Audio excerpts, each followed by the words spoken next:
안녕하세요. 커피앤톡입니다. 오늘도 와주셔서 감사드리고요. 바로 사연 읽어보겠습니다. 저는 오늘 흔하디 흔한 너무 흔해서 고리타분한 이야기를 해볼까 해요. 주변에 이런 사람 정말 많죠. 어릴 적에는 부자였는데 여러 가지 사정으로 쫄딱 망하게 된 집안 이야기요. 그 이야기가 바로 제 이야기거든요. 우와, 너네 집에 오락기도 있어? 너희 집 방 4개라며 좋겠다. 내가 피카츄 돈가스 사줄까? 이번 주말에 너희들 다 놀러와. 엄마가 피자랑 치킨 시켜주신대. 저희 집은 4층짜리 다세대 주택이었는데요. 층마다 연결이 되어 있으면서도 또 독채처럼 따로 사용할 수 있는 빌라 구조로 주차장도 넓고 앞과 뒤에 마당도 있어서 동네에서는 꽤나 부잣집으로 통했었어요. 저희 가족은 4층에 살았는데 다른 층엔 집이 2개씩 있는 것을 하나로 터서 저희만 썼기 때문에 굉장히 널찍한 구조였죠. 엄마, 아빠와 저, 남동생 이렇게 4식구가 살기에는 너무 큰 집이었어요. 친구들이 놀러오면 거실에서 무궁화꽃이 피었습니다를 하고 동네 사람들 불러다 잔치도 자주 할 정도였으니까요.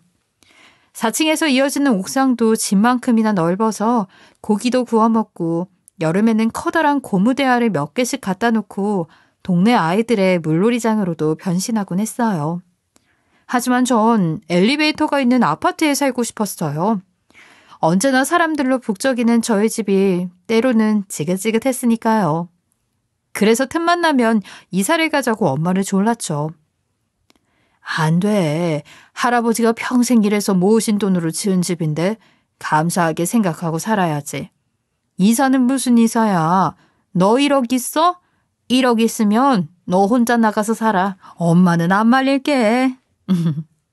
그도 그럴 것이 그 동네에서 평생 성실하게 사신 할아버지가 동네에 4층짜리 다세대 주택을 지어 올렸을 때 동네 사람들은 부러움과 함께 존경의 눈빛을 보였을 거예요.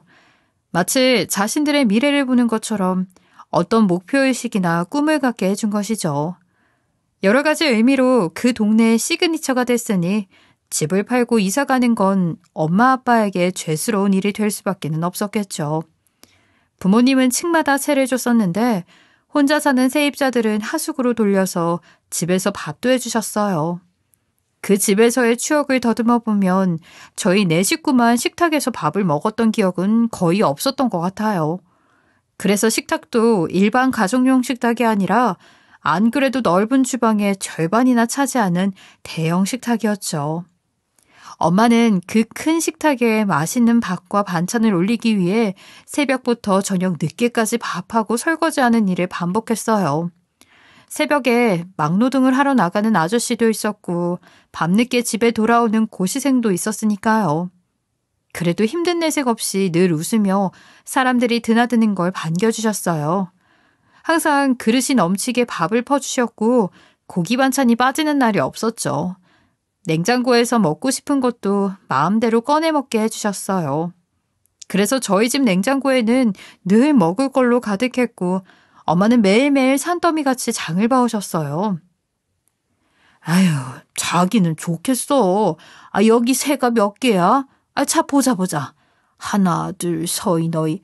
지하까지 7개나 새를 봤네. 아이고, 하여튼 시집 잘 갔어. 상팔자요. 나중에 아저씨 퇴직하셔도 걱정이 없어, 이 집은.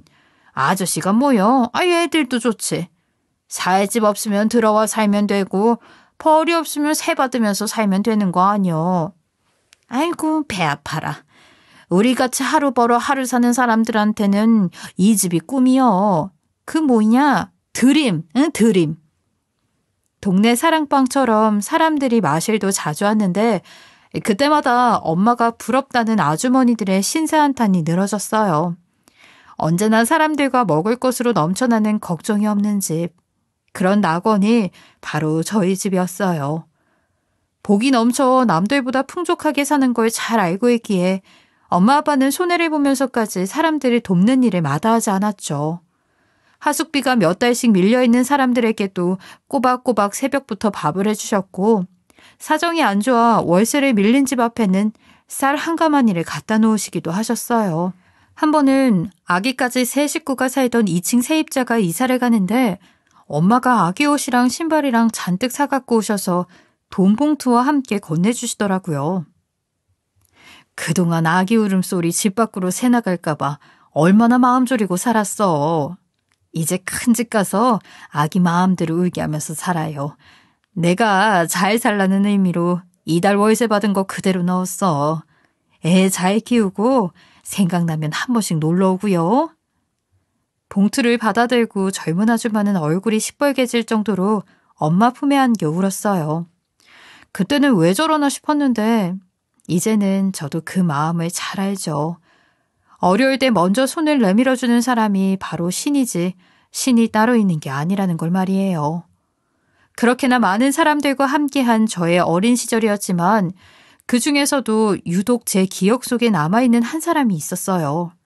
지금까지, 아니 죽을 때까지 못 잊을 그런 사람이죠. 제가 초등학교에 입학할 무렵 그 아이는 저희 집에 들어왔어요.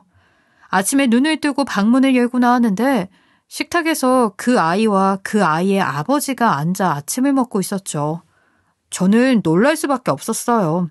제 또래의 남자애였거든요. 일어났어? 인사드려라. 어제 1층에 이사 온 새 식구야. 얘도 8살이래, 1학년. 오늘은 전학하러 아빠랑 같이 간다니까 내일부터 학교 갈 때 같이 가면 되겠다. 마침 식탁으로 다가오시던 아빠가 두 사람을 소개해줬어요. 아저씨께 공손하게 인사를 드리고 옆에 앉아있는 아이를 봤는데 저를 매서운 눈초리로 노려보더라고요. 할 말이 많은 건지 불만이 많은 건지 그 눈을 보고 놀라서 저도 토끼 눈을 뜨고 있는데 아이의 아버지가 제게 말을 걸어주셨어요. 그래, 참 예쁘게 생겼구나. 아저씨가 바빠서 자주 못 들어오는데 학교 친구가 이렇게 한 집에 사니 마음이 놓이는구나. 사장님, 여러 가지로 제가 참 운이 좋습니다. 이렇게 밥도 맛있고 이사 정말 잘 온 것 같네요. 아저씨는 세상 좋은 분 같았는데 아들은 정반대로 까칠한 것이 어린 나이에도 좀 이상하다 싶었어요.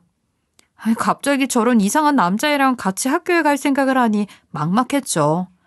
그날 점심과 저녁에도 그 부자는 저희 집에서 밥을 먹었어요. 엄마의 특기인 고봉밥을 마다앉고 싹싹 비우는 모습이 꼭 닮은 부자였죠. 예쁘게 토끼 모양을 낸 비엔나 소시지가 마음에 들었는지 그 아이가 몇 그릇을 먹어치우는 바람에 한 발 늦은 남동생이 울며불며 토끼 소시지 또 해달라고 엄마한테 졸랐던 기억도 나요. 그런데 다음날 아침 일어나 보니 식탁에는 아저씨 없이 그 아이만 앉아서 밥을 먹고 있었어요. 빨리 씻고 나와서 밥 먹어. 오늘부터 친구하고 같이 학교 다녀야지. 친구는 벌써 일어나서 밥 먹고 있는데 너는 이제 일어나서 되겠어? 참, 너 몇 반이라고 했지? 혹시 같은 반인가? 다행히도 같은 반은 아니었어요. 그 아이는 1학년 7반, 저는 2반이었죠.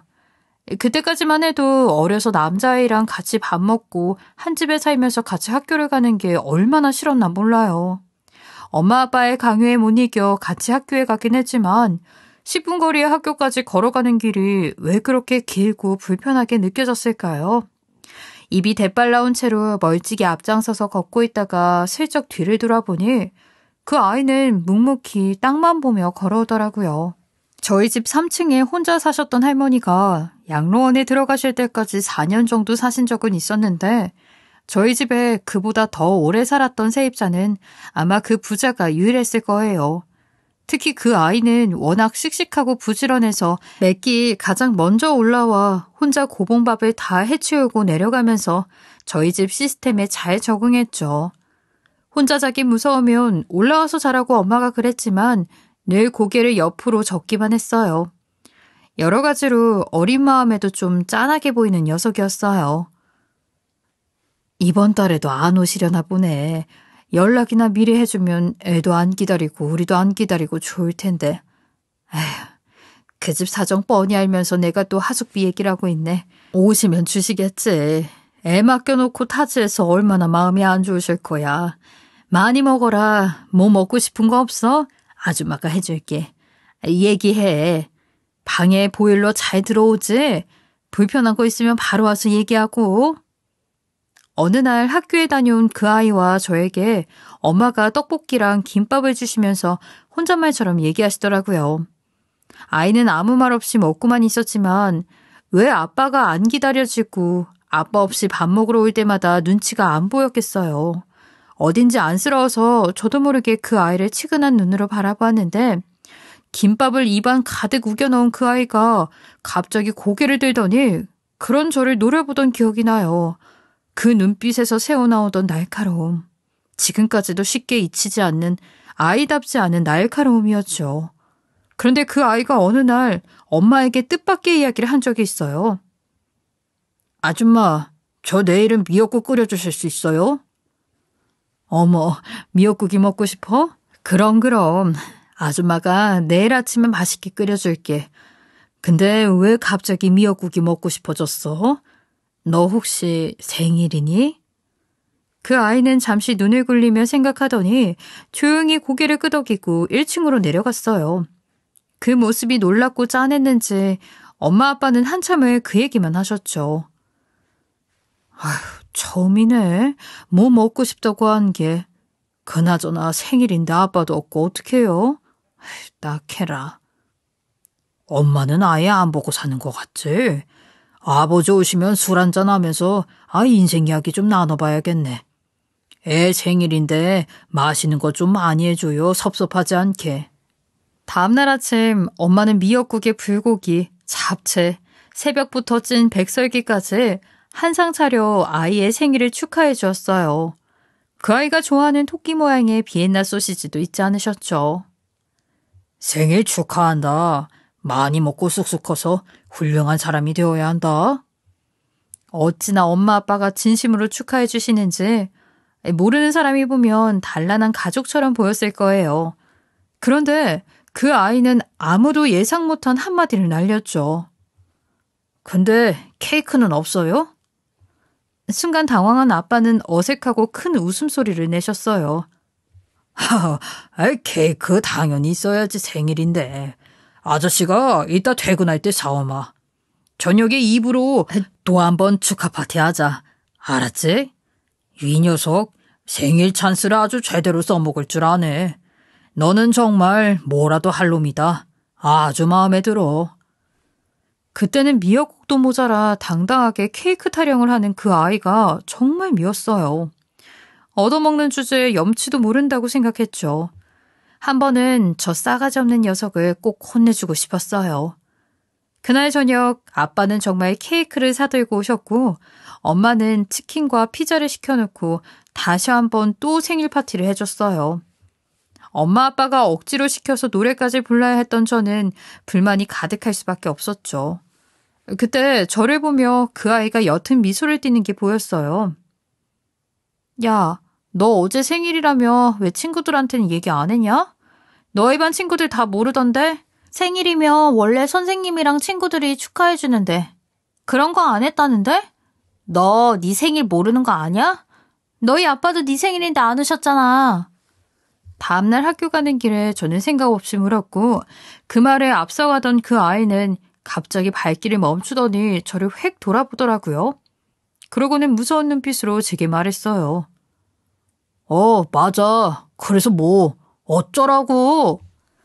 어린 나이에도 그 아이의 말도 안 되는 행동이 억울하고 열이 받았지만 어딘지 건들면 안 될 것 같은 아이여서 생일 이야기는 부모님께도 말하지 않았죠. 그렇게 그 아이와 6년을 보이지 않는 앙숙처럼 지내던 어느 날 아빠와 그 아이의 아빠는 옥상에서 삼겹살 파티를 여셨어요. 그 집이 드디어 이사를 나가게 되어 열린 이별 파티였죠.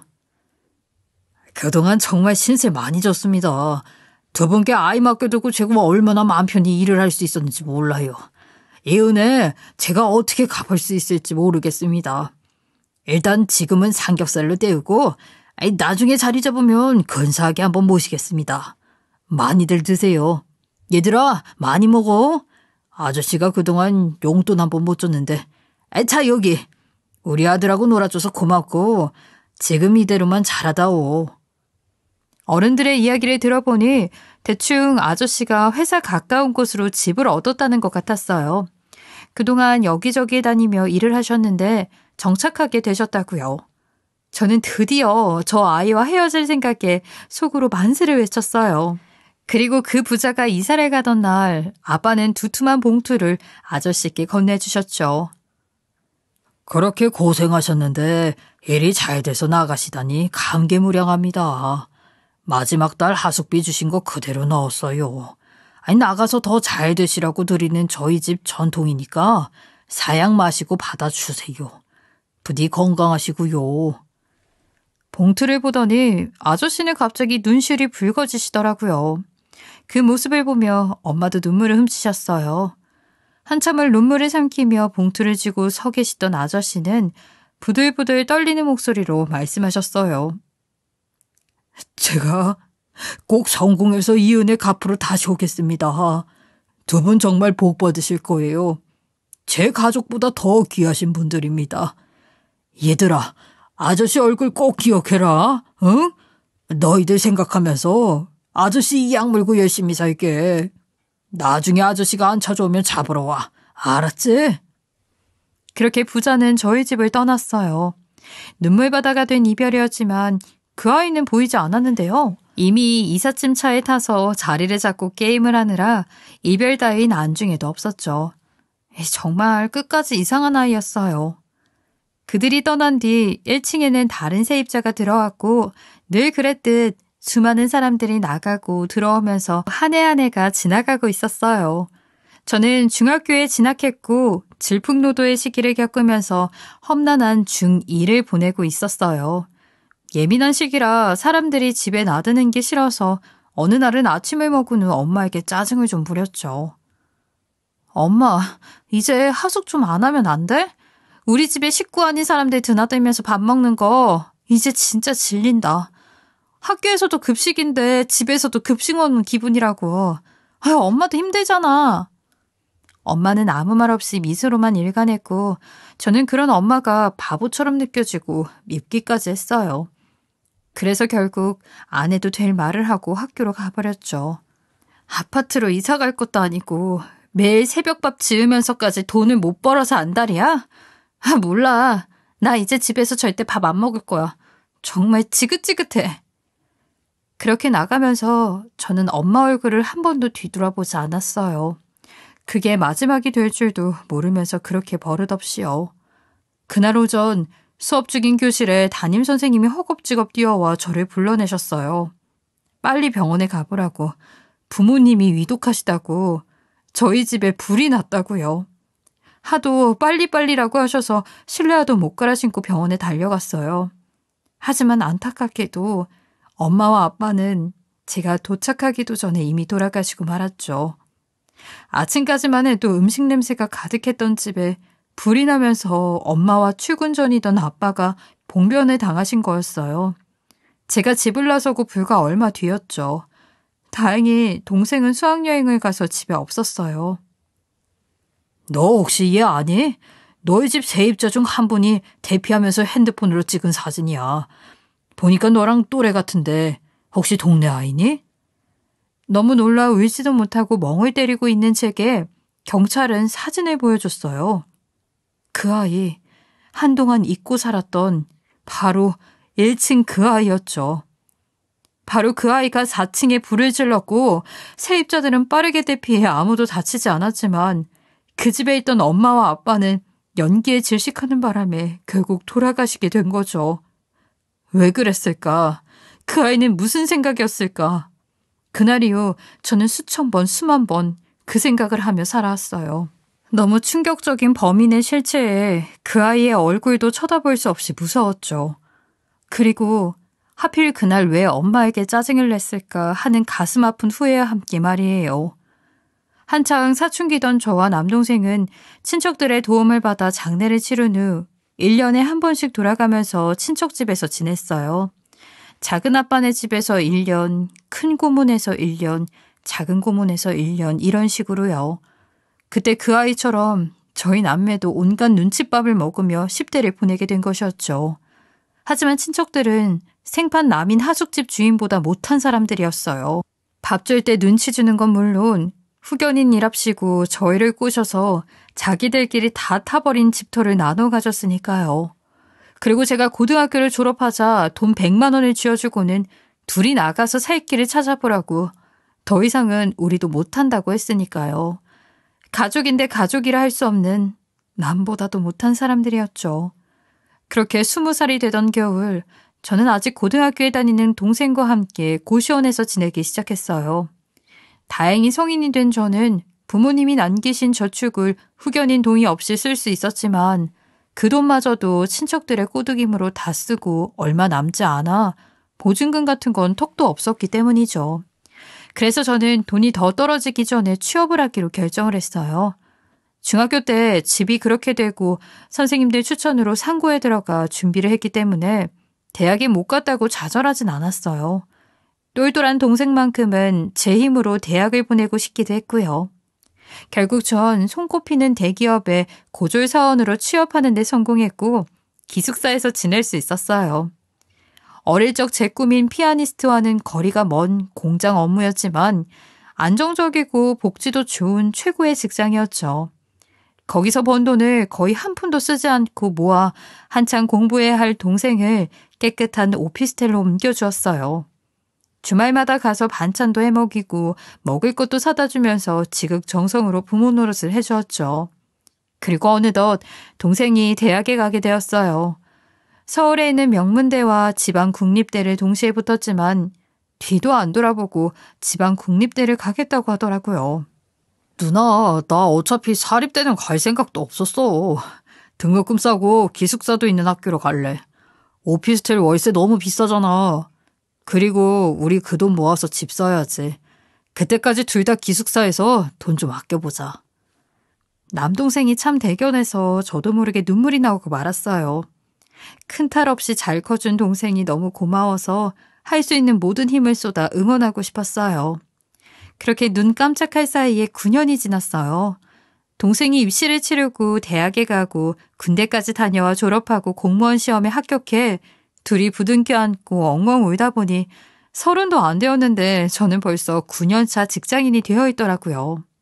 동생이 발령 나자마자 그동안 모아둔 돈으로 둘 직장의 중간쯤에 작은 집도 하나 얻었어요. 10년 정도 된 빌라였는데 주인이 팔까 하다가 전세 내놓은 거라며 2년 살아보고 살 마음 있으면 싸게 해준다고 그러더라고요. 역시 피를 나눈 가족보다 진짜 은희는 생판 남중에 있다는 걸 다시 한번 실감할 수 있었어요. 누나, 아직 20대인데 너무 늙어 보이는 거 알아? 이제 고생 끝이니까 나한테 제발 신경 끄고 누나 인생 살아. 화장도 하고 옷도 사고 남자도 만나고. 벌써 어른이 되어 이제 누나도 챙길 줄 아는 동생은 숙제가 끝난 누나가 더 예뻐 보이길 바랐어요. 속은 달고 달았지만 저도 빛나는 청춘이었으니까요. 그러다가 남자를 만나게 되었어요. 본사에 근무하는 동료였는데 유학까지 다녀온 수재였죠. 같은 회사를 다니지만 저랑은 레벨이 다른 사람이었어요. 우연히 사내 동아리 활동을 하다가 만났는데 집 방향이 비슷해서 차를 얻어 타면서 친해졌어요. 그리고 만난 지 6개월도 안 됐는데 결혼을 약속할 정도로 깊은 사이가 되었죠. 그래서 예비 시부모님을 만나 인사를 드리기로 했는데 남편이 아무리 좋은 분들이라고 걱정하지 말라고 해도 너무 긴장돼서 머리가 하얘지더라고요. 약속 장소에 다다르자 식은땀까지 나기 시작하는데 시어머니를 본 순간 긴장이 확 풀려버리고 말았어요. 시어머니는 이미 제가 잘 알고 있는 분이었거든요. 회사 동료들끼리 일요일마다 큰 교회에 가서 봉사활동을 했는데 거기 권사님이셨어요. 저희를 얼마나 살뜰히 챙기고 예쁘다 참하다 해주시는지 덕분에 갈 때마다 마음이 훈훈해졌죠. 주위에 괜찮은 남자 있으면 꼭 소개해주고 싶다고 하시더니 결국 그렇게 된 거였어요. 어머머, 어떻게 이런 인연이 있어? 어쩐지 내가 그렇게 마음이 가고 예쁘다 했어. 다 우리 식구 되려고 그랬구나. 그래요. 환영해요. 우리 잘해봐요. 그렇게 걱정투성이었던 첫 선은 화기애애하게 끝났어요. 그리고 바로 다음 날 시어머니의 전화를 받았죠. 저녁에 따로 만나 차 한잔 하자고요. 어제 만났는데 하루 만에 또 보자는 것도 이상하고 한창 저녁 시간에 식사가 아니라 차를 마시자는 것도 좀 이상했어요.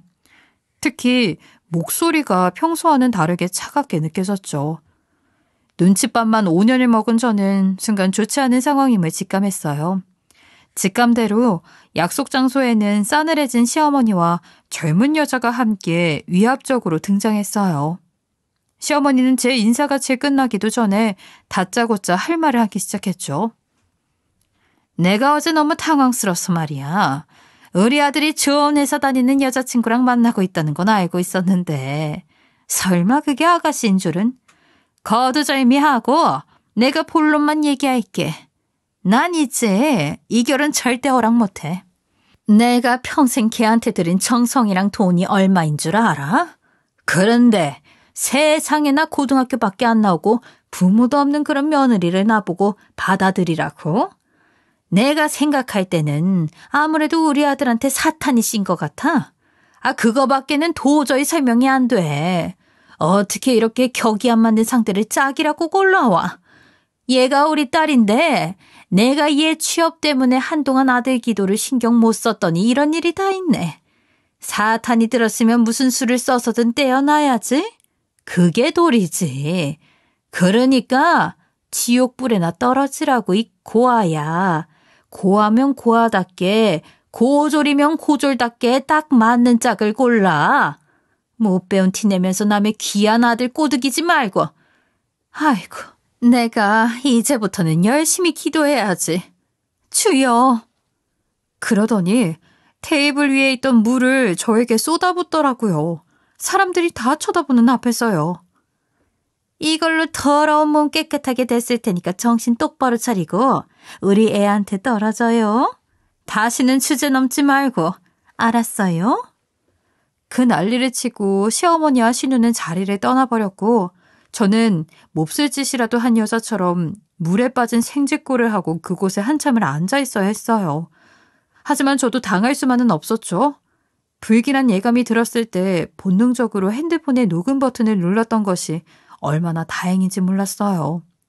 집으로 돌아와 저는 남편의 번호를 차단했어요. 사랑보다 제게 더 중요한 건 바로 생존이었으니까요. 두 얼굴을 가진 시무란 자가 혹시나 동생에게 해를 입히진 않을까 걱정이 되어서 이 결혼은 안 하는 게 맞다고 생각했으니까요. 다음 날 아무리 연락을 해도 받아주지를 않자 남편은 저희 집 앞으로 찾아왔어요. 하루새 초췌해진 남편을 보자마자 와락 안기고 싶은 마음이 들더라고요. 누군가 나를 공격하면 칼창을 들고 덤비겠다는 마음으로 살아왔지만 남편을 만나고 어느새 저는 그저 누군가를 사랑하고 사랑받고 싶은 한 여자가 되고 말았어요.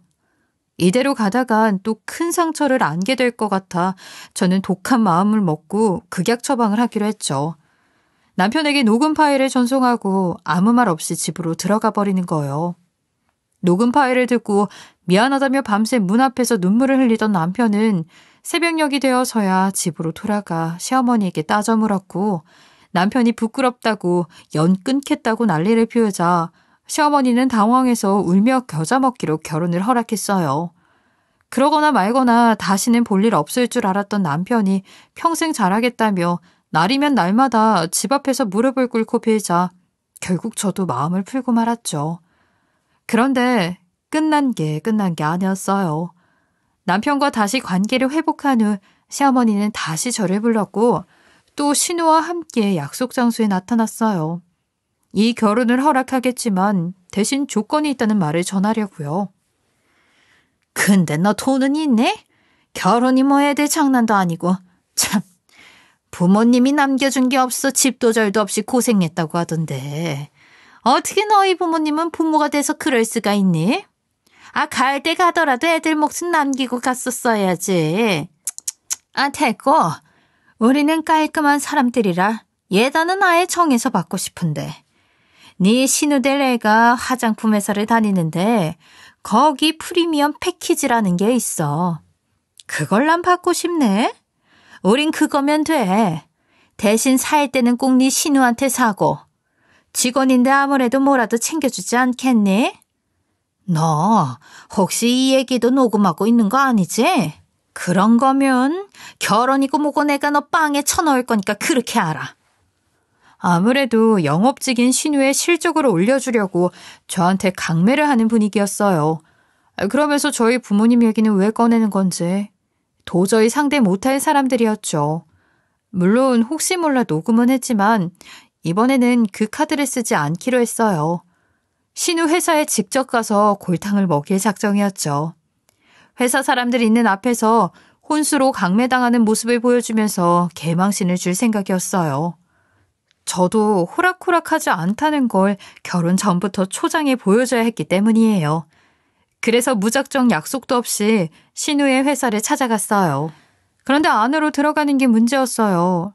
신우를 내려오라고 하면 못 올라가게 할 게 뻔해서 다른 방법을 생각해야 했는데 잘 떠오르지 않더라고요. 그래서 로비에서 방황하고 있는데 그곳에서 생각지도 못한 사람을 만나게 됐어요. 평생 못 잊을 그 사람.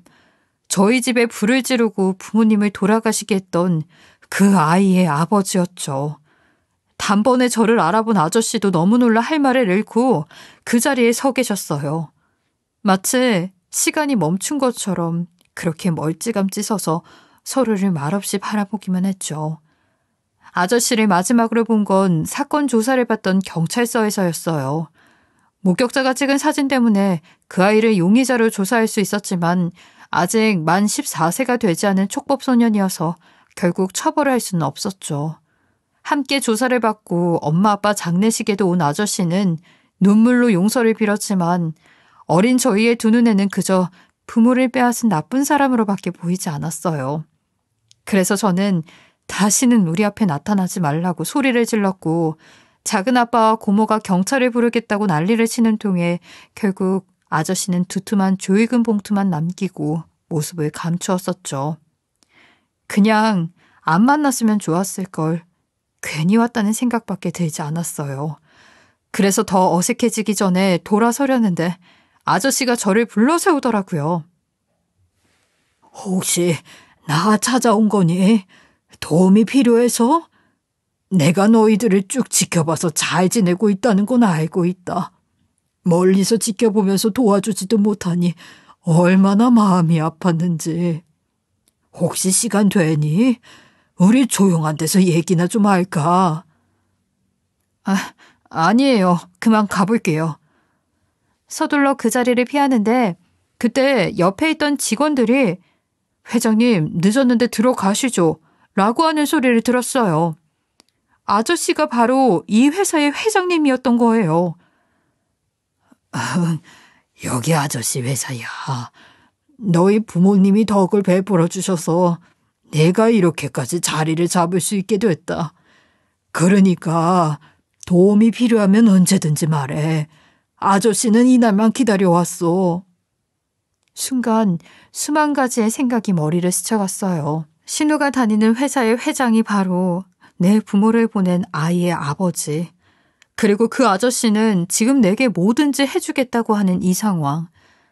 어쩌면 이 상황은 제게 기회가 될 수 있을 거라고 생각했죠. 그래서 회장실로 따라갔어요. 아저씨는 미팅도 취소하고 저에게 그동안 살아온 이야기를 해주셨어요. 이야기를 들어보니 아저씨는 영업사원이셨고 옥장판부터 백과사전, 정수기까지 안 팔아본 게 없는 분이셨어요. 하도 밖으로 돌고 돈도 별로 못 버니까 당시 아내분이 아이만 혼자 두고 집을 나가버렸고 몇 날 며칠을 혼자 찬방에서 굶었던 아이는 조금씩 이상한 행동을 보이기 시작했다고 해요. 한 달 만에 만난 아빠를 보고도 모른 척을 하거나 지나치게 밥을 많이 먹거나 하는 행동이요. 그땐 단순하게 엄마에게 버려진 충격이 커서 그런가 보다 하고 밥 잘 주고 사람 북적대는 저희 집으로 이사를 온 것이었는데 혼자 지내는 시간이 많아서 그런지 점점 더 상태가 나빠지다가 이사 간 뒤로 더 심해져서 정신과 치료를 받았다고 해요. 조현병이었던 거죠. 결국 그 사건 이후 폐인으로 살다가 스스로 안타깝게 생을 마감했다고 해요. 부모 잘못 만나 20살도 안 돼서 그렇게 된 우리 아들이 불쌍하지만 그래도 하루아침에 부모를 잃은 너희 마음이랑 같을 수가 있겠니? 너희 부모님이 우리 아들한테 얼마나 잘해주셨는데 내가 그때 이후로 결심하고 살았다. 너희에게 부모 대신이 되겠다고. 꼭 성공해서 입이 다 갔겠다고. 처음 듣는 얘기에 저는 머리를 한 대 맞은 것처럼 멍하기만 했어요. 아저씨는 이미 우리가 뭐 하고 사는지 어디서 사는지 알고 계셨고 언젠가 도움을 청하면 무엇이든지 돕겠다는 마음으로 살고 계셨죠. 아저씨를 만나고 돌아와 많은 고민을 했어요. 그리고 아저씨에게 솔직히 털어놓고 도움을 청하기로 했죠. 사실 아저씨의 아들이 정신병으로 인해 그런 짓을 저지른 것이지 아저씨는 죄가 없으니까요. 아저씨의 진심 어린 사과를 받으니 그동안 얼어붙었던 마음이 움직이기 시작했어요. 그래서 동생과 함께한 식사 자리에서 저는 솔직하게 시모와 신우 얘기를 꺼냈어요. 그랬더니 아저씨는 흔쾌히 복수를 돕겠다고 하셨고 저희 셋은 머리를 맞대고 복수 시나리오를 완성했죠. 모처럼 진짜 가족이 모인 듯 묘한 기분이 들었어요. 그렇게 완성된 시나리오대로 저는 신우에게 화장품을 샀고 신우는 한 번에 연간 실적을 올려 승진을 위한 점수를 채울 수 있었어요. 그리고 아저씨는 그 포상으로 자신이 직접 오빠 결혼식에 참석해 자리를 빛내주겠다고 약속했죠. 아무것도 모르는 신우는 그저 좋아서 어쩔 줄을 몰랐어요. 그리고 대망의 결혼식 날 회장님이 결혼식에 간다고 하자 임원들까지 빠짐없이 참석한 결혼식장은 손님으로 인산인해를 잃었어요. 모두의 기대 속에 신랑 입장 후 드디어 등장한 회장님에게 시선이 쏠렸죠. 그때 회장님 자리를 신랑 측 상석으로 미리 맡아뒀던 신우가 한 걸음에 달려와 에스코트를 하려고 했어요. 하지만 회장님인 아저씨를 둘러싼 경호요원들이 신우를 제지했고 곧 신부 입장을 하기 위해 제가 예식장으로 들어섰죠. 아저씨는 반색하며 제 옆에 와 팔을 내주었고 그 모습은 영락없는 아빠의 모습이었어요. 당연히 신우와 시모는 기겁할 수밖에 없었고 예식장을 가득 채운 신우의 회사 직원들도 입을 다물지 못했죠. 미리 인사를 드려 아저씨의 존재를 알고 있던 남편은 장인어른에게 하듯 아저씨에게 절까지 올렸고 아저씨는 기분이 좋아 껄껄 웃으며 당당하게 혼주석에 앉으셨어요. 사람들이 수군대는 소리가 제 귀에까지 들릴 정도로 예식장 안은 난리도 아니었죠. 그렇게 결혼식은 회사 내에서 엄청난 화제를 낳았고 아저씨의 저희의 이야기를 알게 된 시모와 신우는 꼬리를 완전히 내리고 말았어요. 신우는 자진해서 저에게 판 화장품을 환불해 주었고 불명예스럽게 판매왕이 취소되고 강매금지의 사규를 어긴 대가로 대기발령 징계 처분을 받았어요. 딸이야 어떻게 되건 말건 화장품 회사의 회장이 제 부모를 자처한다는 걸 알게 된 후 시모는 180도 달라진 모습으로 저를 대하시더군요. 속이 뻔히 보이는 알랑방귀도 끼면서요. 어머나, 사람 일이 그렇게 모르는 거다. 우리 2년만 해도 그렇지 않니? 우리 다 잊고 깔끔하게 새로 시작하자꾸나. 우린 진짜 가족이잖니, 가족. 안 그러니? 시모와 신우에게 통쾌한 복수를 한 저희 셋. 아니, 남편까지 넷은 자식 잃은 부모, 부모 잃은 자식, 그리고 이대가 기꺼이 한 가족이 되기로 한 사람까지 이렇게 만나 행복한 삶을 살고 있답니다. 그리고 곧 이 4명의 패밀리에 한 명의 쪼꼬미 멤버가 합류할 예정이에요. 지금 제 뱃속에서 무럭무럭 자라고 있거든요. 얼른 세상 밖으로 나와 이런 행복을 같이 누렸으면 좋겠어요.